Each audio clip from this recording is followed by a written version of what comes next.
Nilantad na ni Ray Pumaloy ang pag-walkout sa kanya noon ni LJ Reyes dahil sa naging tanong niya tungkol kay Paolo Avellino. Sa programang Eminin sa DWAR Abante Radio, sinabi ni Pumaloy na doon nasira ang friendship nila ni LJ. Parang nasira din yung tingin ko sa kanya bilang isang sweet at saka bilang okay na katsikahan, ani Ray. Naaalala niya lang daw ito nang mapag-usapan nila ng co-host na si Dondon Sermino ang tungkol sa walkout. Sabi pa niya, hindi lang daw walkout ang ginawa ni LJ, kundi dinabugan pa siya ng pinto noong ma-interview niya ito sa isang Sunday variety show.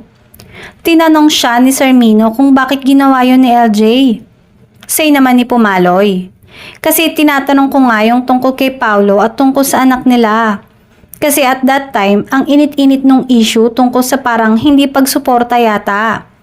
Parang hindi pinapakita ni LJ yung Junakis.